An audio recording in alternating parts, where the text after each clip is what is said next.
Hello, everybody, and welcome to today's Creative Climate Chat. My name is Lucy Latham, and I am going to be doing the housekeeping for today. So for those of you who haven't joined us before, Creative Climate Chats are live conversations with leading thinkers in culture and climate, exploring topics like the just transition, new economic models, regenerative models, the net zero carbon challenge, and climate justice. So before we get started, I'm just going to mention a few key things. So the conversation today will be recorded. Your microphones and videos are all currently switched off by default. But please use the Q&A function for any questions you have throughout today's chat, as we will have time at the end for questions. If you have any technical difficulties, our colleague Farah is on hand to support you, and you can use the chat function. And if you select all panelists from the drop-down menu, we will see any issues you are raising and we'll try our best to respond. Otherwise, messages will be sent to all attendees. So that is something you can easily toggle. For social media, please join the conversation on your preferred channel using the hashtag Creative Climate Chat. You will have seen that on the screen before. And please make sure you tag at Julie's Bicycle, at Love Ssega and Soundclap, and DJs for Climate Action. You will see all of those social media handles in the chat box shortly. And we've asked you to use the chat box today to also share any links to climate stories that are helping you stay inspired and motivated towards action. Which admittedly is a little bit challenging right now, it may feel. So that's why it's all the more important to share things that are encouraging us and infusing us with each other. So please do use the chat box for that. Keep them coming throughout the session. We will collect and collate any resources that you share with us. And finally, we are fully booked for today's session, but we are live streaming as well. So we have already shared the link in the chat, so you are able to forward to any of the friends or colleagues that are unable to join us through the registration, or pop into your socials as well. So before we start, we've got a quick poll question for you to get thinking. So you can see hopefully a question here. Current events are making me feel more motivated and totally fired up for climate justice, uncertain, I don't really know what to feel like, or discouraged and in need of some community from everyone here. So it's just to get a sort of sense check of how we're feeling this afternoon.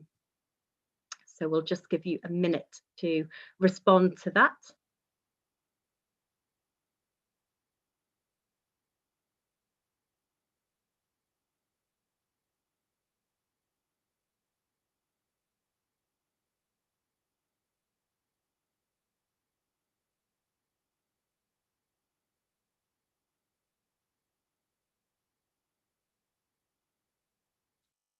So I can see that we're already receiving resources on the chat box, which is great. So here are our poll results for today. Hopefully everyone can see them now. So what's great to see is the majority of us are feeling more motivated and totally fired up for climate justice, which is great. We do have a similar, slightly less proportion of people who are feeling a bit uncertain, and then a group who are also in need of some community from everybody here. So I think that is a great time to hand over to my colleague, as she will be providing with two brilliant speakers, more of that community love, and also further ideas to get us fired up. So I'll hand over to my colleague Chiara Bariali to introduce our speakers this afternoon and kick off today's conversation. Thanks for that intro, Lucy. Thanks to all of you for joining us today, and especially to our two brilliant speakers, Ssega, otherwise known as Love Ssega, and Eli Goldstein. My name is Chiara. I'm kind of the official, unofficial music lead at Julie's Bicycle and have been doing that since about 2012.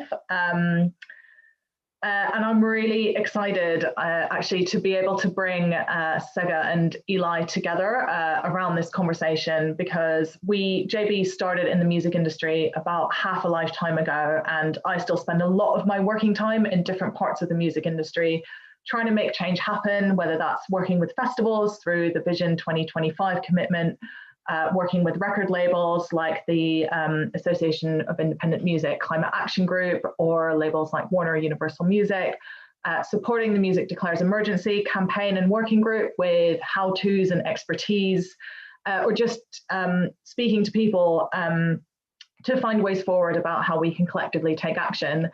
And that's why I'm super excited to have two people here with me who are really making change happen in this community. Eli, who is half of Soul Clap and also a member and driving force really behind DJs for Climate Action, which I'm sure he'll talk about a bit more. And Ssega, stage name Love Ssega, previous frontman of Clean Bandit, also has a PhD in laser spectroscopy, has appeared for Shadwell Opera, been an artist in residence in China for the British Council and PRSF, and is also one of our Season for Change Common Ground Commission artists. And on top of that is sort of working to make Earth% happen as a new climate initiative in the music industry. So welcome to both of you. You're both kind of working in this music community, figuring out what it means to be an artist, but also to be a voice for climate and push this conversation. So to kick off, can you both tell us a little bit more about your creative climate work and also what set you on this path, towards climate activism? We'll kick off with Ssega first. Hi, well, thanks for that introduction, and it's great to be here and chatting with Eli. And well, it's actually a personal story, because I think what can kind of get lost behind some of these big organizational things, you forget there are people who work in the music industry or who work in climate activism. And you, Chiara, we went to university together, and then a few years later, and then I see a face in the crowd at the Great Escape in Brighton, and you'd come to see my gig, my solo gig, to perform. And then you mentioned, because you were speaking as well on the other side of it. So then after that, then to be nominated for, to apply for a Season for Change. I mean, in terms of my music as an artist, I always like to say something. That's why I got into music, and you forget artists do actually want to say something, or at least speak about their world. That's why I got involved. And then when I had the opportunity to write, to do some commissioned work, in terms of locally, a climate issue, which I found was important, that came about. So Seasons for Change has been great, because I've been getting some climate justice sort of training and listening to other people. And then with Earth% as well, getting involved. Lockdown has kind of spearheaded loads of different Zooms, looking at the issue and seeing how, as a music industry, we can do something. Brilliant, thank you. How about you, Eli? How did you come to get engaged out there? You know, it's funny. It's funny you asked that. I actually, my first involvement with music and the environment, I sung on an Earth chorus when I was in elementary school, and you know, it's something I didn't really think about. But over the last year, as I've gotten more serious about my climate activism, kind of came back to me. So I mean, this was something I thought about as a child, but then obviously got put on pause until a friend of mine, Sammy Bananas, started DJs for Climate Action, and reached out to a number of DJs he knew, including myself, to get involved back in the early 2010s. And it started out just as a kind of an offsetting initiative for DJs to offset our travel at the end of the year. but over the last 7-8 years has evolved into much more of a network for activism for DJs, and to provide education for DJs, and then also to encourage DJs to use our platform to engage with our audience. So that's really been that's what's pulled me in further and further into climate activism. And I agree with Ssega. You know, I think it's so important for music and musicians to be able to have a message and share ideas and political thoughts via our music. And that's something that feels more and more important now, but is often kind of looked down on in our current social media world. So I think it's important to continue to push forward with that. And so from my work with DJs for climate action, I've actually, and with, you know, all live touring getting paused, I've gone back to get my master's in climate science and policy now, so I can really amplify my work. And I guess, you know, I think the goal is to be almost a translator, you know, between the policy and science space and the music and creative space. I think it's something that is hopefully can be really useful and productive in this space. So I'm excited. That's brilliant. And I'm going to hold that because I think I'd like to come back to this idea of a translator. But just before we move on, because I know your work and actually what you do with DJs for Climate Action, and also what you've started to work on with Earth% in quite a lot of detail, but I'm also aware that maybe not everyone on this call does.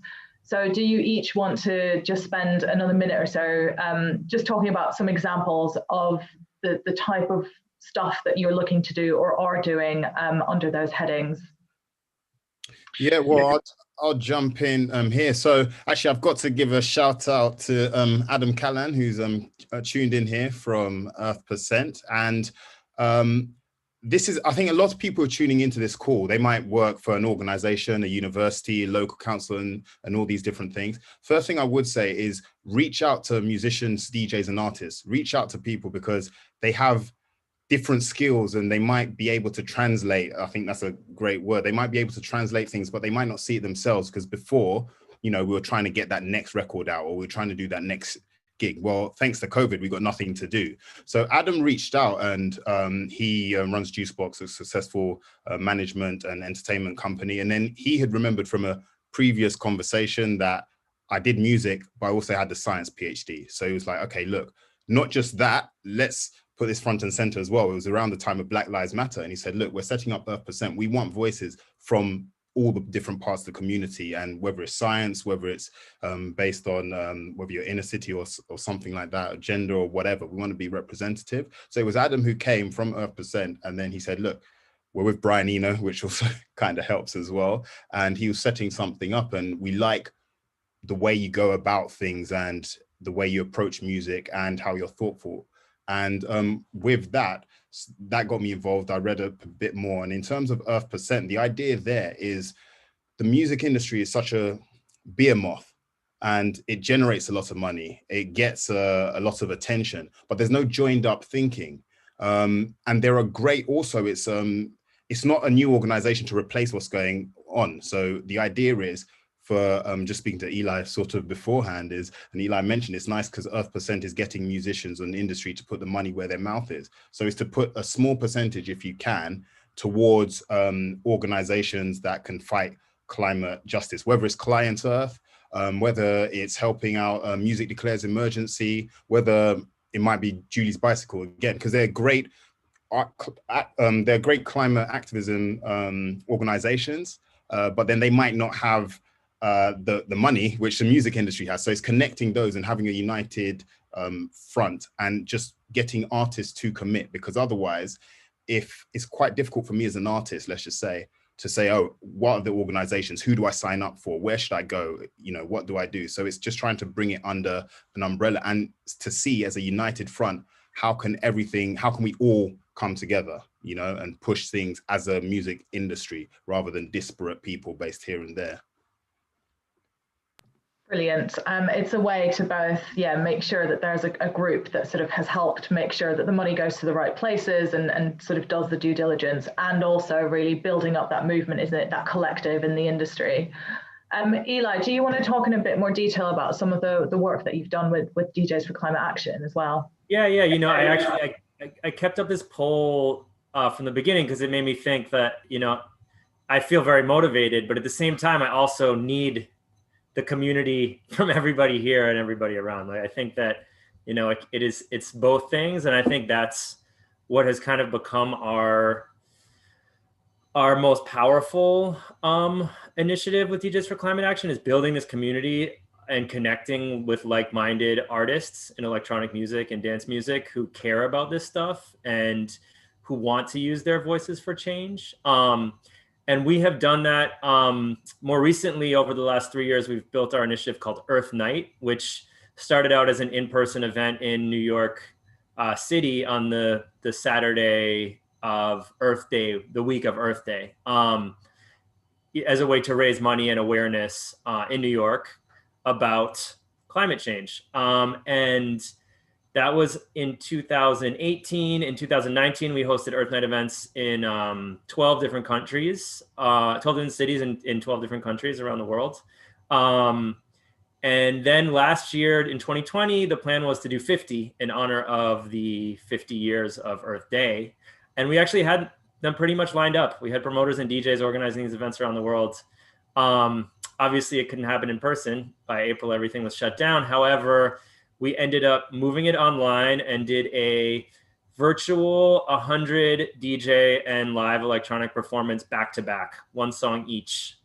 So this was like a really amazing way to reach a whole new group of artists and folks who are interested in paying attention in a way that I guess is unique to our current time, or is a new way of doing things in our current time. So that was really exciting, and I think continued to grow the community. And now we're also looking towards doing that again in 2021 this year. But we also launched an initiative in collaboration with Greenpeace, which is called the Climate Sample Pack, where we got to mine Greenpeace's archives of recorded samples from the environment and sent that out to our network of DJs and artists who are submitting their work by the end of this month. And we're then going to try an experimental technology to press a PVC-free record.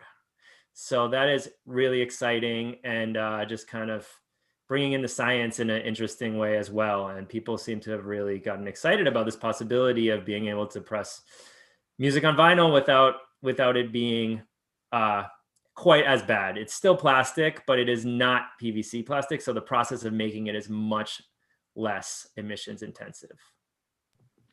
That sounds brilliant. And I think that brings us quite nicely back to this thing that I think we've come back to a few times now, this role of translation and also breaking out of bubbles. I might be a bit biased here because I think I also come from a mixed background of having studied science and then worked in music, and sort of there's almost no way of doing that, it feels like, without circling back eventually to going, actually, we need to make these two spaces speak to each other in a different way. So, you know, I guess what has that deeper engagement, I guess, with science contributed to the way that you see climate action, or how is it informing that? And I'd also be curious to know from you, Eli, especially because you've just started this master's in climate policy, and whether anything that you've been learning has also shifted any of the ways that you've seen your climate activism as an artist, or whether it's just reinforced things that you already knew to be true. You know, I think there's two sides for me on that.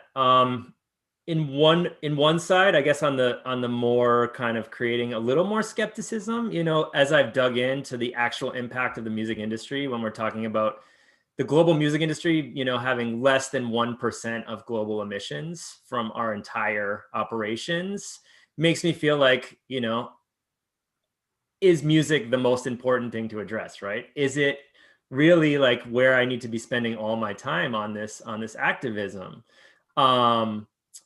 And like, you know, we know that the big problems are fossil. Big problem is fossil fuels and energy, right? So and you know, I guess food and agriculture as well, but it's a whole side thing. But you know, on the positive side, I also feel like the culture of music and the arts has the most potential to make an impact beyond just our actual industry emissions, right? Like that is something that literally, sure, is not a huge impact. But the more I learn about this, the more I learn about policy and the more I talk to scientists, the more clear it is that the most powerful way for us to reach people is via culture. And that's so important. And that has been encouraging and exciting for me with this journey.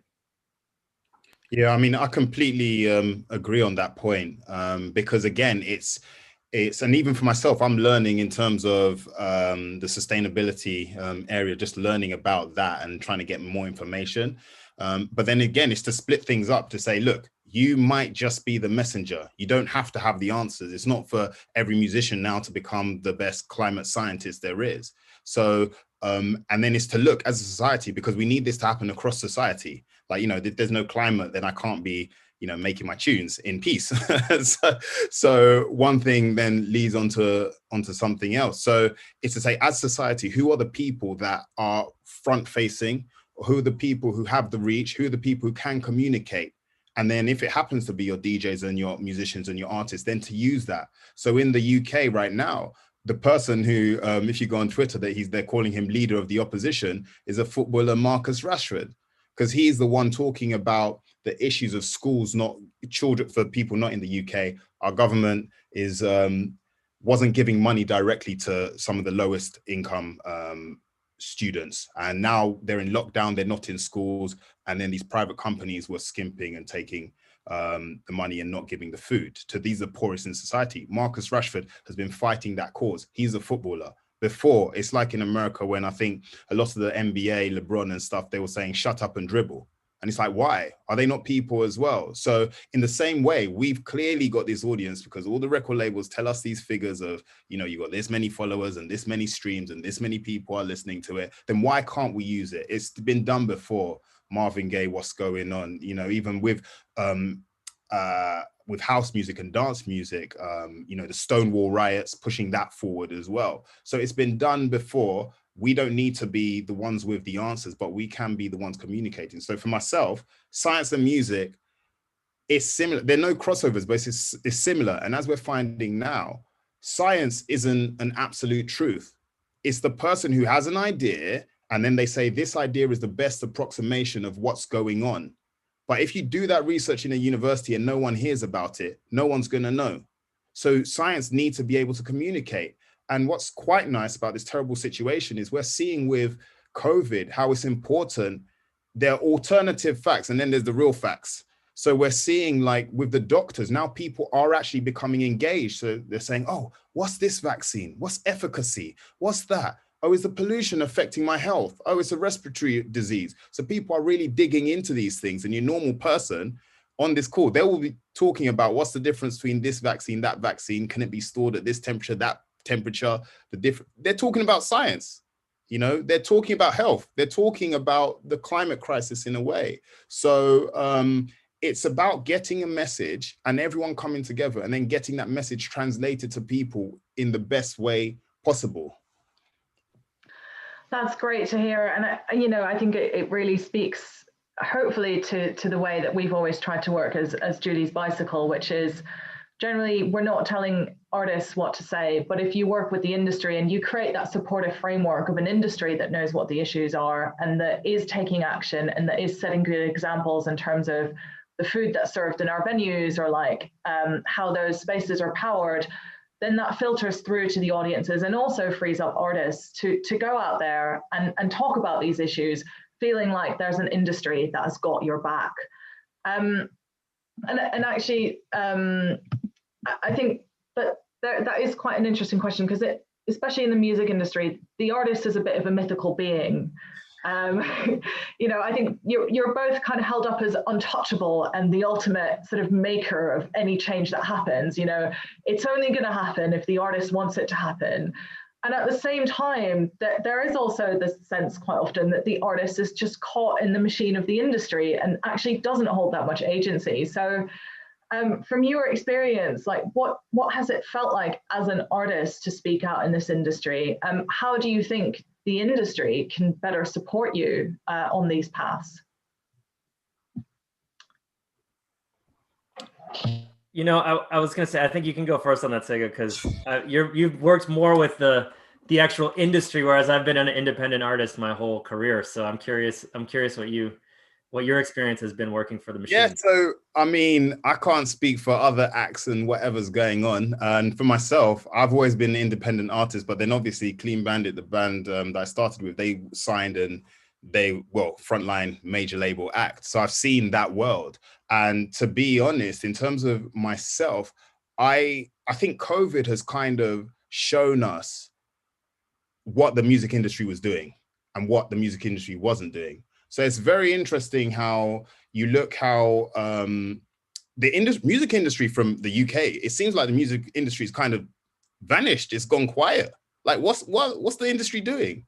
Because we've had this Brexit thing. This is very UK specific, but we've had Brexit and now we're losing our rights to go and perform in Europe. And you're like, how can a 5.8 billion pound industry a year not lose that sort of conversation? So whether it's through negligence or just because the money was coming in from the streaming sites, I do think we've missed a spot in terms of the industry as a whole. And a lot of musicians have been struggling because everything had moved from, it moved all to live. We weren't getting money from streaming. So all the money was going towards live, and now there's no live. Their musicians are struggling. So you could kind of said before, all right, let me just be a commercial musician, get my money from just doing the normal dross or whatever it is. But then it turns out that wasn't actually making people money. And now that has been uncovered, then it comes down to the musicians if you're actually saying something. So for myself,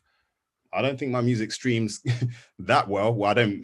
People can see. So it's not making millions and billions of streams, but I think there's a message there, which is actually what has happened is I've got more attention during the lockdown because people, when they're going on, they want to listen to something which is different. So the artists who are actually having a message and saying something, they're the ones who are punching through. And in this digital world of streaming, you can't just say, oh, I'm the new Beatles, because someone can listen to the original Beatles.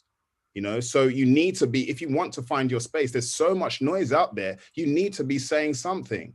So, and then as an industry, I think the music industry needs to be braver, and if they're not being braver, that's fine, because at the end of the day, artists are still artists. So there are loads of people on this call in terms of a positive action, commission artists, that's all I can say. Because like Kiara, you said, they're mythical beasts artists, they were just getting money, flying around, drinking champagne, doing this and the other. Turns out that's not the case. So you might find you're a company and you're listening to this call and you're like, oh, I can't approach this musician. It might be hundreds of thousands or whatever. If you're a corporate, look at your marketing budget. I will tell you a quarter of that you can pay a musician just on an ad thing. You can pay a musician to commission some work and they'll be happy. It'll be, so you might say, look, oh, what's £10,000? I need to get £100,000 or £500,000. There's so many artists out there. If you gave them £10,000, they'll be able to create some music and then maybe they'll make something without any of these constraints. So that's the good thing about Season for Change for Entrance, because it's like, I can make whatever music I want and with a message and it goes out. And I think there's some festivals on here. Again, we need to be creative. Let's not just cry and say, when's Glastonbury coming back? There's more to music than just the big mega festivals. So interesting, Manchester International Festival, what they're doing is now they're looking and saying, fine, we're not going to bring in, the big acts aren't coming in. Let's commission loads of greater Manchester artists, just give them £1,000, £500 or something like that. So until the big things can come out, be creative and think, yeah, we need more artists from Manchester. We need more artists from Oslo. We need more, you might not bring in the big international things, but you might have that little pocket of money. You'll be surprised, reach out. And then we just need to change the structure of the industry. Just before we bounce on from that, actually, do you want to briefly talk a little bit about the commission that you're doing as part of Season for Change and what it's about for people who don't know? Yeah, so I think it's a great chance where it's put your money where your mouth is, because with Black Lives Matter and the killing of George Floyd, that happened in March and loads of people put up black squares and then loads of people went quiet. And it's something, well, DJs Eli and DJ for Climate Action and through all of the other different groups, because what people need to remember is social injustice is also linked to climate injustice as well.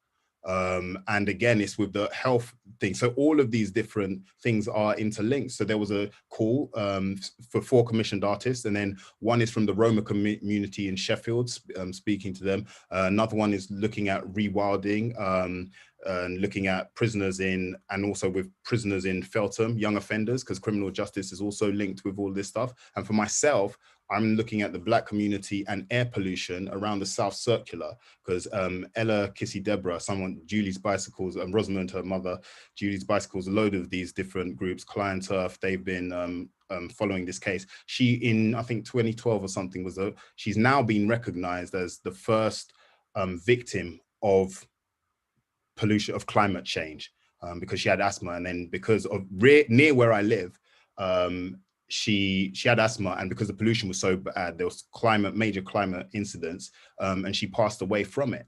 So in a way, now I want to give voices to people in the community to show that climate action isn't just a middle class white thing. You know, Black people do have thoughts on this. So it's about getting the voices and then just putting them in the art, and then people can either take it, listen, see what's going on, but just to show, look, different people, indigenous people, think about the water pollution in America, and where Flint as well, poisoning of the water as well. So Black people, indigenous people, oppressed people do think about these things. So it was a chance for me to make the art and put it out. So we'll see. That's coming out in April, March, but I've got to make some music first. Brilliant, thanks. And on that, actually, that because I know, Eli, when we were catching up towards the end of last year, there was some work that you were definitely doing also around getting out the vote in the US, and you know, to what extent in the US have you managed to make those connections between climate change and climate justice, social justice, in your work? You know, I think it's to go back to your question about musicians and activism. You know, I think for me, it's the kind of thing where, as I've gotten more and more involved with the climate activism, I've gotten more involved with other kinds of activism as well, right? And like, since it is all connected, like Ssega said. So I also work with an organization called Give a Beat, which tries to use music and creativity to help rehabilitate incarcerated people as they come out of prison, and, you know, kind of deal with our mass incarceration problem here in the US from a creative perspective. And then also, I think, yeah, this year with the election, such an important election here in the US, I helped organize an initiative called Rave the Vote, which also was originally going to be in person, a tour with some high profile DJs around swing states, trying to get young people registered to vote and voting, and ended up going online. And we had, you know, millions of viewers and thousands of registrations over these 4 episodes where DJs, you know, donated their performances. So I think, like, it is very connected on the politics side, right? If you can engage with local politics and get people to engage with local politics and national politics, but, you know, on a local level, to be putting this pressure on and learning about these issues and engaging, I think that's how we can have change around all of these things. And like Ssega said, you know, around the world, but especially in the US, you know, Black and brown folks and indigenous folks are the frontline communities for both pollution and climate change effects. And we are very lucky here to have such a rich indigenous tradition of engaging with nature and the planet and agriculture and all these different things that we need to, you know, take a step back and let the indigenous people here lead in this space. And I think we're seeing that, you know, around with the Keystone XL pipeline and a lot of water rights, like Ssega mentioned, that are being fought for and led by indigenous people here in the US.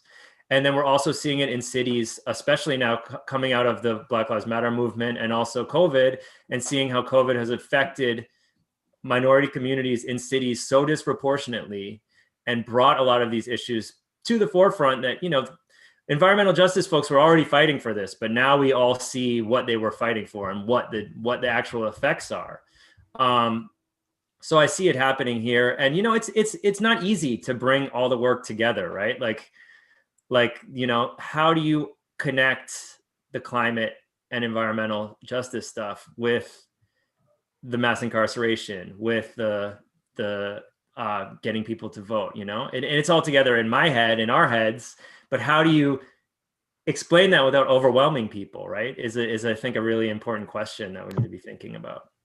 It's like, how do you create different starting points for people to start on that journey? In the same way, I guess, that you were saying, you know, you get engaged in activism and suddenly all these other doors of activism open. And I guess from, you know, I think there are a lot of artists who do get engaged in campaigning and activism, but also I think a lot of people who don't want to make that first step, or who are a bit hesitant to make that first step because there's almost no turning back, because you're in the public eye and you've made that first step towards taking a stand, and then it's almost, you know, you're in for it. And so I guess from your experience, what would you say to an artist who sort of sat there, who would like to get more involved, who would like to speak out more, but just isn't quite sure where to begin? I think you get more fulfillment, because again, it's and I think it wasn't so a foreigner concept beforehand. I mean, you look at Woodstock, and that's, everyone goes, oh, that's a fame thing. Even I mentioned Glastonbury before. That was massively back. That was campaign for nuclear disarmament. You know, that was a strong core part of it. So people kind of forget. And I think we need to move past this thing in terms of the whole numbers, where we're all this social media and we're all looking for the numbers, because it's like, why do you need 1 million followers if everyone's just clicking through? Isn't it better to have 5 people actually really listen to what you're saying? So again, in terms of activism, it's not to think there are going to be millions of people who aren't going to like what you say, but you might affect 10 people. And those 10 people, it counts for more. Now we're all locked down in some form or another. Think about your local community. So if you can reach out and help your local community in terms of making things better, then you'll immediately see that, rather than the sort of the justification from this cyber thing, which you can't actually see. So I don't think there's much to lose. And also, if you make a blunder, people will forget it. People will forget it and then still listen to the music or still do whatever, because then they'll switch on to something else if they're looking flippantly. As long as you're kind of honest about it and you know you're fallible, then I think that's much better than staying on the sidelines, really. Yeah. I mean, I think it's complicated, right? In a perfect world, people forget blunders. In a perfect world, you're not getting pushback from your fans when you're speaking up. But I do think this is a reality. Like, you know, we see it, like Ssega mentioned with the NBA and you know, just dribble. You know, you see it with stick to music, stay out of politics. You see this on musicians' social media who are speaking up constantly, and I think we saw it to a crazy degree over the summer with Black Lives Matter, and the amount of pushback from fans against people. Like, you know, I don't know if I was at some point pointing out to Jeff Mills, you know, one of the four most respected techno artists, to his Facebook page, where he was basically posting a constant stream of memes and videos about the importance of the Black Lives Matter movement and what was happening in the US, and giving background on it.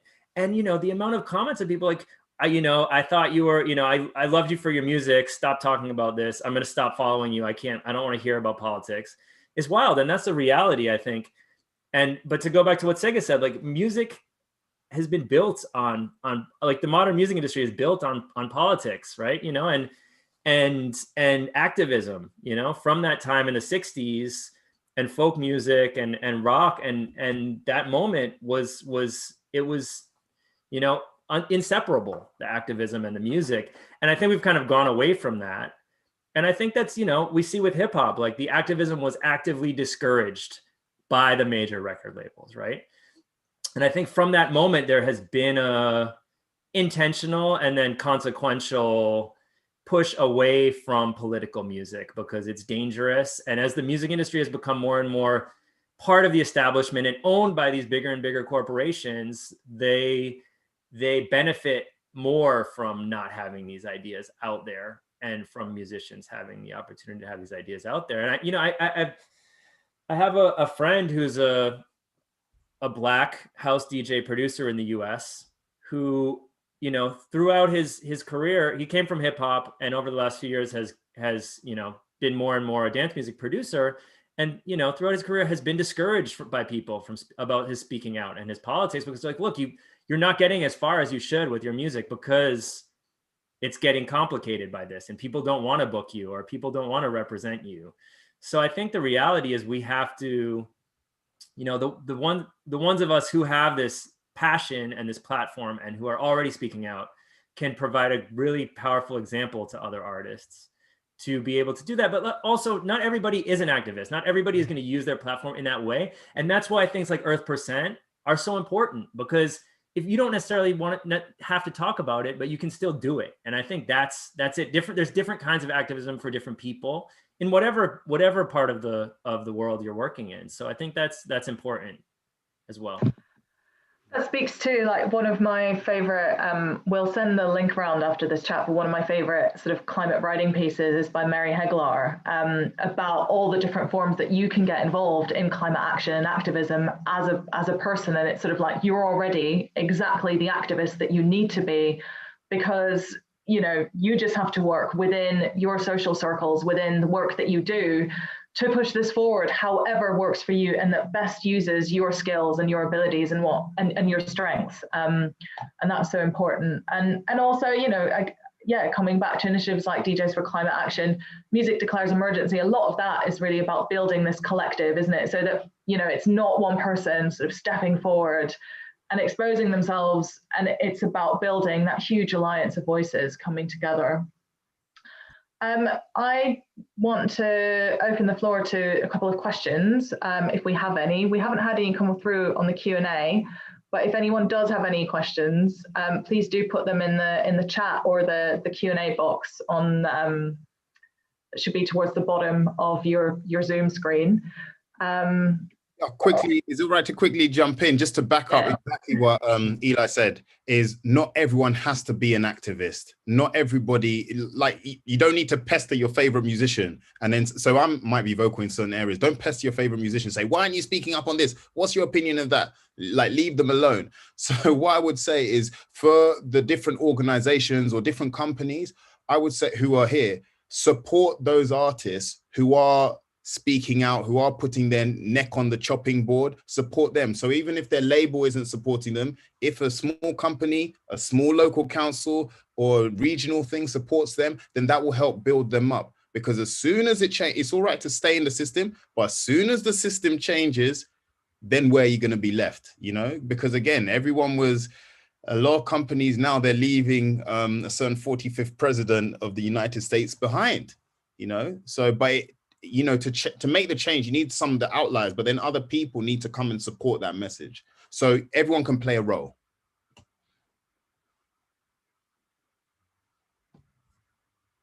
While we wait for questions, I want to shout out Marie sent a message to us. The new appointee for U.S. Secretary of the Interior is an Indigenous woman, Deborah Haaland, so this is the first time that an Indigenous person hopefully will be in charge of the Department of the Interior, which is the cabinet position that looks over the U.S. natural resources. So it makes perfect sense. And it's such an amazing step that actually, you know, having the result of our election is leading to a lot of potential positive change. So it is a somewhat exciting time here in the U.S. Even as our democracy crumbles, there are still good things happening. Crumbles, but not without a fight, luckily. We have got one question in that I'm going to slightly amend it, but I think it's a question that often comes up, which is how you match what you say to your career and what you do.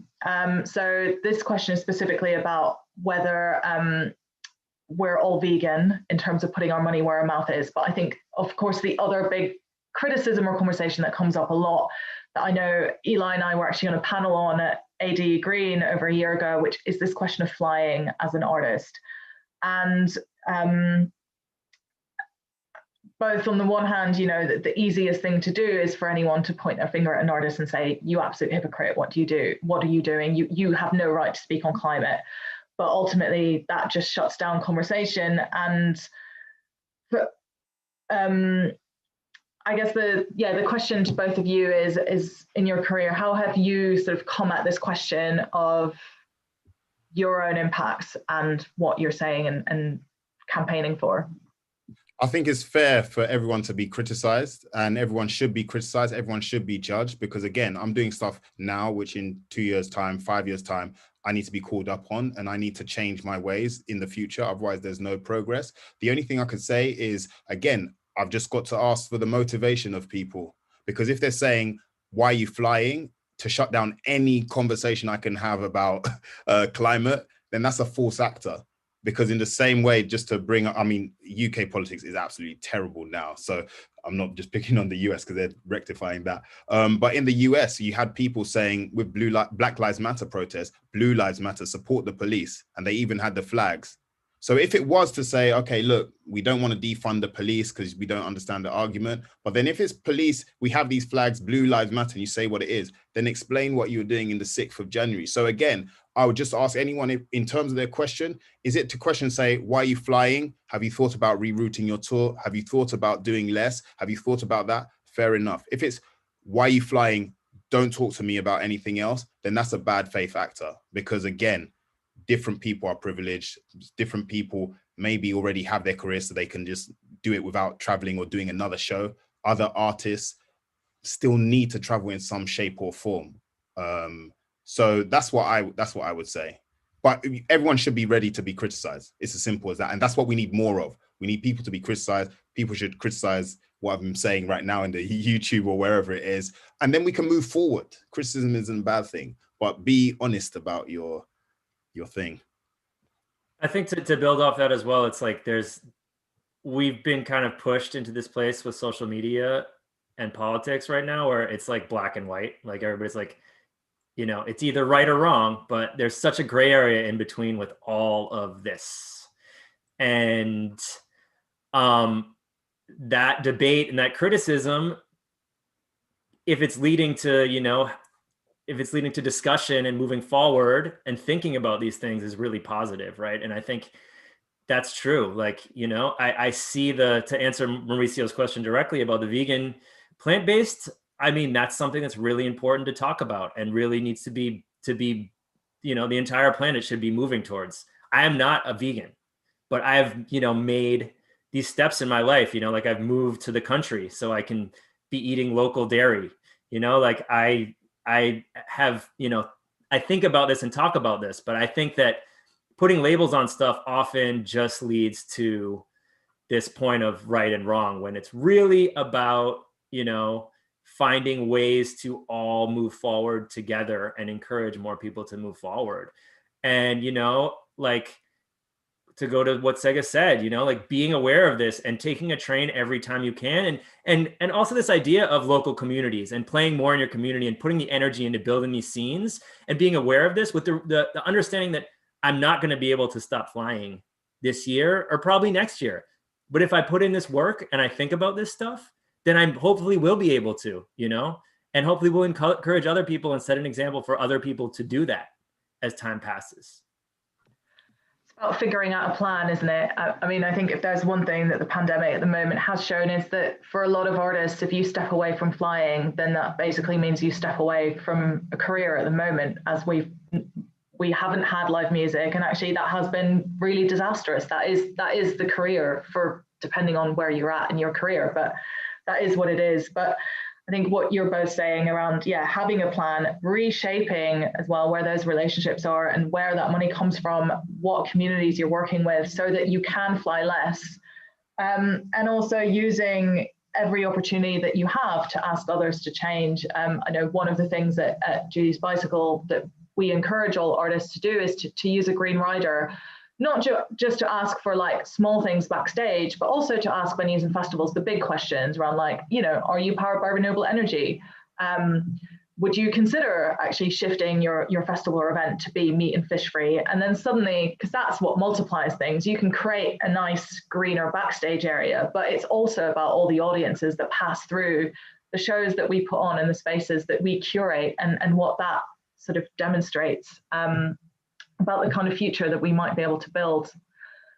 We have had another question from YouTube actually asking Ssega specifically about your time in China, and whether you had an opportunity while you were in China to talk about sort of environmental and climate justice issues in China while you were there. So interestingly, not specifically, but I would say, well, I was going to say after we've been talking about flying, I was going to say travel. So, or if you got a chance, try and see the world, whether it's through programs or whatever. Try and reach out to different communities. Try and see different things. Because the one thing that I saw in China is, oh my goodness, I didn't know what to expect. I traveled a lot. So I went to Shanghai, I went to Beijing, I went to Wuhan, I went to Chongqing, I went near Vietnam, all around some local indigenous villages. Just off the bat, and Client Earth, they do a lot of work in advocacy work in China as well. But one thing which struck me is all of their mopeds, all of their little scooters are all electric. All the cars, they had the green license plates for electric cars as opposed to the other ones. So there's certain things where if you're in Europe, you might be like, oh, what are they doing in China? They're just manufacturing and polluting and stuff. But in some ways, and in some ways, they're like ahead. They're far ahead of because the green license plate thing has only just been introduced in the UK. And then there's another initiative where the empty plate initiative, because culturally in China, you're meant to leave food on the table to show that, you know, you've been given so much and they've been so generous. But now that was leading to so much food wastage. From the top, they said, look, we need this clean plate where we're not going to have these food wastage. So a lot of these things, we just need to listen to other people in different parts of the world and to actually go and look and see, and not listen to the sound bites, see what they're doing, because they might actually be ahead of what's going on. And it goes to show where we sometimes do need to change some of these cultural norms that we have. Something so small where it's like, oh, we can't finish the food. All right, don't overload yourself with food. That's a big, when you've got 1.5 billion people, that's a big difference. Yeah, that was that. But I just say, let's look, because it's going to be a global problem. So we need everyone, whether we don't like different countries or whether we love certain countries or whatever, it's going to affect all of us across the globe. So I think hopefully that answers a little bit. I think it does. And it's, you know, in terms of like, if you are privileged enough to have traveled a lot, it's sort of how almost can you help make some of those connections?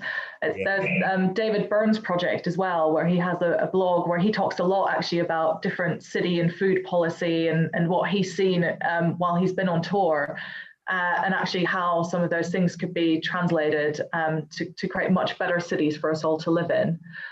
It's nearly time for us to wrap up, but just before we go, there's a question that I would like each of you to answer, which is, what would your climate superpower be? Or what is your climate superpower? I'll let Eli go. My climate superpower, I mean, I feel like it's really related to all of this, is just being able to make connections, build community, listen, and you know, connect with people. That's such an important piece of activism and such an important piece of positive change with climate is connecting, like Ssega said, with people around the world, with people in our local communities, to really build change together. So that's my superpower, community. Yeah, and I think similar to that, just community and communication as well. Just because it might be some of the big things, like Eli said at the beginning, the music industry is only like 1% of the global emissions. But then there are small things. If you look at the number of music companies, record labels or whatever, small things. If everyone changed their bank, this was something I learned from Earth%. If you change it to a bank that doesn't invest in fossil fuels, that makes a massive difference.